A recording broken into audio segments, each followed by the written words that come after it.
Hello दोस्तों, आज के वीडियो में हम बात करने वाले हैं कि 8 मॉड्यूलर के स्विच बोर्ड में स्विच, सॉकेट, फैन रेगुलेटर और इंडिकेटर ये फिटिंग कैसे करते हैं और इनकी वायरिंग कैसे करते हैं, इसके बारे में जानेंगे। 8 मॉड्यूलर के स्विच बोर्ड में 4 स्विच, एक 5 पिन सॉकेट, एक फैन रेगुलेटर और एक इंडिकेटर ये फिटिंग कैसे करते हैं और इनकी वायरिंग कैसे करते हैं, इसके बारे में जानेंगे। तो पूरा समझने के लिए वीडियो को लास्ट तक जरूर देखना। तो चलिए प्रैक्टिकली देख लेते हैं। दोस्तों, यह एक 8 मॉड्यूलर का स्विच बोर्ड है जिसमें हमें स्विच, सॉकेट और ये फिटिंग करने हैं। यहाँ से हमने काट लिया है। ये ओपन फिटिंग में यूज में लेने वाला स्विच बोर्ड है जिसे हमने केसिंग में फिटिंग करने के लिए केसिंग की साइज इतना काट लिया है आरी ब्लेड से। तो इसमें स्विच, सॉकेट और ये फिटिंग करके देख लेते हैं। इसमें फिटिंग करने के लिए एक फैन रेगुलेटर है, यह एक 5 पिन सॉकेट है और यह इंडिकेटर है एक, और ये चारों स्विच है जो हमें इसमें फिटिंग करने हैं। तो हम पहले इसमें ये फिटिंग करके देख लेते हैं। तो हम इसमें पहले 5 पिन सॉकेट फिटिंग कर देते हैं इस तरह से।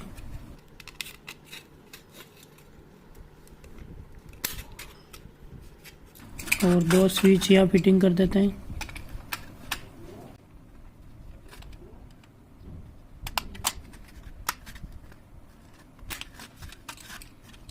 स्विच में जो ये आई वाला निशान है इसे नीचे की तरफ रखना है और इस तरह से फिटिंग कर देते हैं।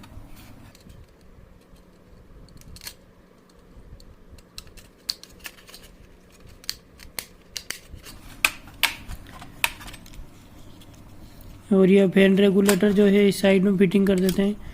इस साइड में 5 पिन सॉकेट फिटिंग किया हुआ है, तो उसे हम बीच में भी फिटिंग कर सकते हैं और साइड में फिटिंग कर सकते हैं। तो हम इसे यहाँ इस साइड में फिटिंग कर लेते हैं।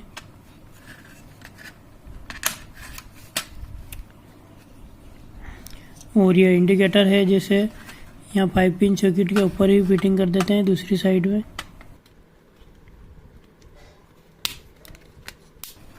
इस तरह से फिटिंग हो गया है। और 2 स्विच और है जो हम यहाँ बीच में फिटिंग कर देते हैं।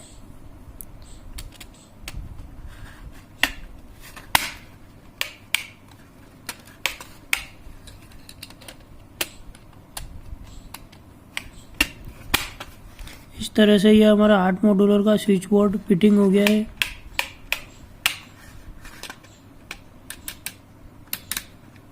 ये देख सकते हैं पीछे से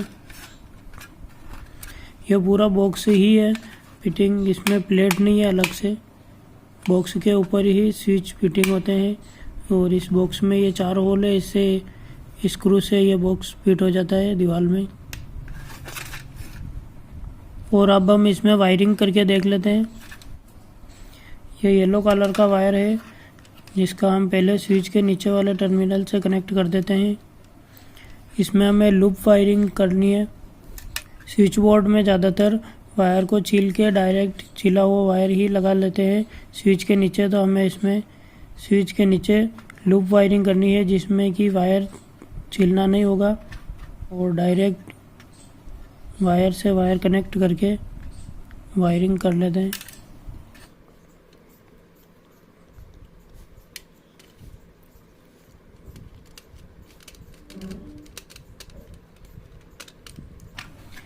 ये हो गया एक स्विच के नीचे और इसे हम दूसरे स्विच के नीचे इस तरह से कनेक्ट कर देते हैं। नाप के काट लेना है।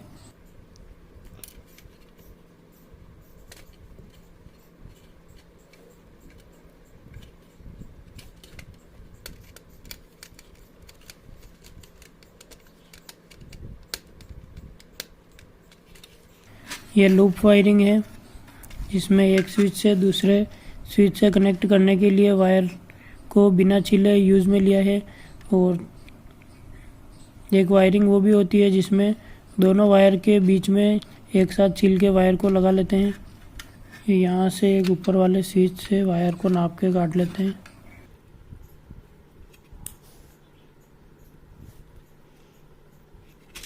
और वायर को छील के इस तरह से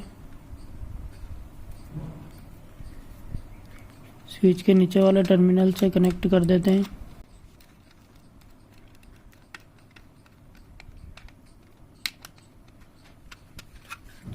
और ये एक वायर और बचा हुआ है जिसे भी हम यहाँ एक स्विच और इसके नीचे कनेक्ट कर देते हैं इस तरह से। और यहाँ से एक वायर ये और एक ये दोनों वायर को कनेक्ट करके स्विच के नीचे वाले टर्मिनल से कनेक्ट कर देते हैं इस तरह से।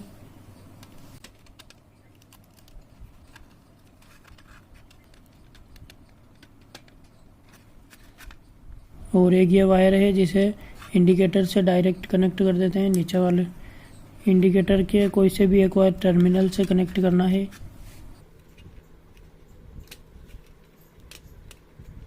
तो हम ये नीचे वाला टर्मिनल में कनेक्ट कर देते हैं।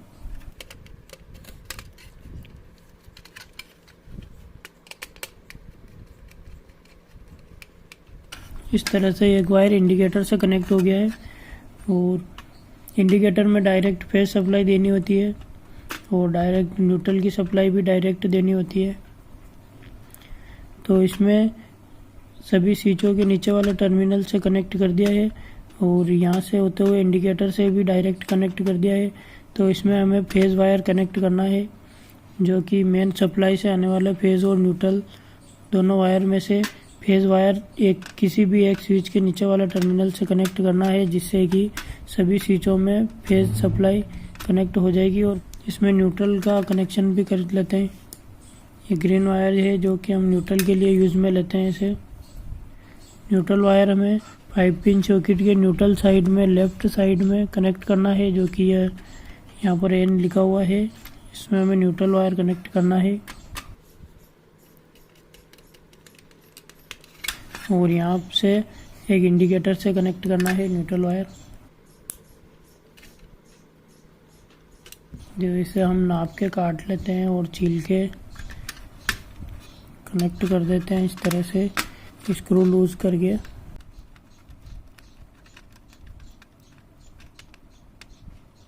और 5 पिन सॉकेट में एक हमें स्विच से कनेक्ट करना है, तो हम स्विच के पास वाले स्विच के ऊपर वाले टर्मिनल से इस साइड वाला टर्मिनल में जो कि लाइन वाला टर्मिनल है वहाँ से कनेक्ट कर देना एक वायर, जो कि हम कनेक्ट कर लेते हैं इस तरह से।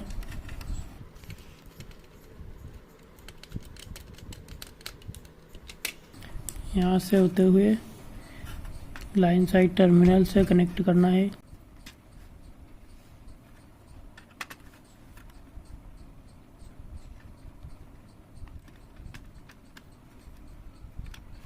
इस तरह से स्विच से सॉकेट का कनेक्शन हो गया है। स्विच के ऊपर वाला टर्मिनल से सॉकेट के लाइन साइड टर्मिनल से कनेक्ट करना है, जिससे कि हम स्विच से सॉकेट को ऑन ऑफ कर सकते हैं। और इसमें न्यूट्रल का कनेक्शन डायरेक्ट करना है, जिसमें मेन सप्लाई का जो न्यूट्रल वायर आएगा उससे मैं इंडिकेटर या फिर 5 पिन सॉकेट के न्यूट्रल साइड से किसी भी एक से न्यूट्रल कनेक्ट करना है, जिससे कि दोनों में न्यूट्रल की सप्लाई कनेक्ट हो जाएगी इस वायर से होते हुए यहाँ तक। अब ये पास वाला स्विच है जिससे हम फैन रेगुलेटर के दोनों वायर में से एक वायर कोई सा भी एक वायर कनेक्ट करना है, जो हम स्विच के ऊपर वाले टर्मिनल से कनेक्ट कर लेते हैं।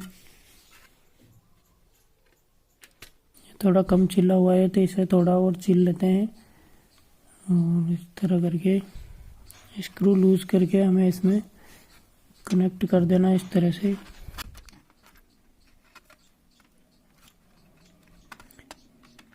यदि फैन रेगुलेटर का वायर छोटा पड़ जाए तो उसमें एक और अलग से वायर कनेक्ट करके उसे लंबा बना लेना है।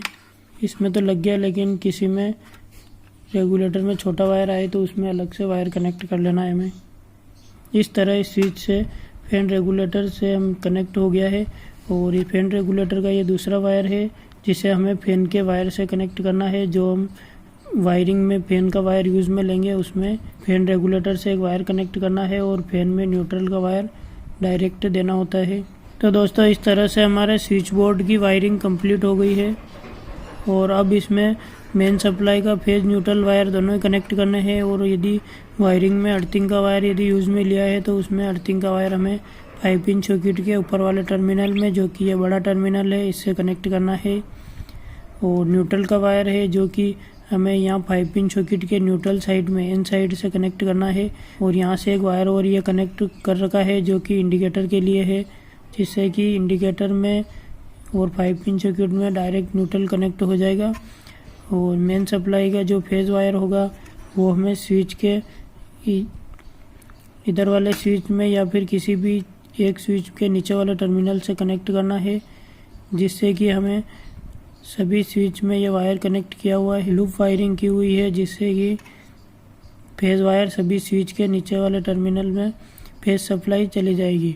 इस स्विच से 5 पिन सॉकेट का कनेक्शन किया हुआ है, जिससे कि इस स्विच से यह 5 पिन सॉकेट ऑन ऑफ हो जाएगा। यह ऊपर वाला फैन रेगुलेटर है, जिसका भी पास वाले स्विच से एक वायर कनेक्ट कर दिया है, और जिससे कि स्विच से फैन रेगुलेटर से होते हुए सप्लाई फैन में चली जाएगी। यहाँ से हमें पंखे का वायर कनेक्ट करना है, जिससे कि हम फैन को रेगुलेटर से कंट्रोल कर सकते हैं, फैन की स्पीड कम ज़्यादा कर सकते हैं। और इसमें 2 स्विच और बच रहे हैं, एक स्विच ये और एक स्विच ये वाला, जिससे कि इन दोनों स्विच का कनेक्शन हम 2 होल्डर से कर सकते हैं, या फिर एक ट्यूबलाइट और एक होल्डर से कर सकते हैं, या फिर दोनों ट्यूबलाइट्स में दे सकते हैं। इन दोनों स्विच का कनेक्शन दोनों स्विचों में एक होल्डर और एक ट्यूबलाइट का वायर कनेक्ट करना है, जिससे कि होल्डर और ट्यूबलाइट दोनों स्विच से ऑन ऑफ हो जाएंगी। और दोनों में न्यूट्रल का वायर डायरेक्ट कनेक्ट करना है। तो इसी तरह से हमें 8 मॉड्यूलर के स्विच बोर्ड में स्विच सॉकेट और ये फिटिंग करना है और इसकी वायरिंग करनी है। तो दोस्तों, वीडियो पसंद आया हो तो वीडियो को लाइक ज़रूर करना, शेयर ज़रूर करना और चैनल को सब्सक्राइब ज़रूर करना। और इससे संबंधित और भी कुछ पूछना हो तो आप हमें कमेंट करके ज़रूर पूछ लेना।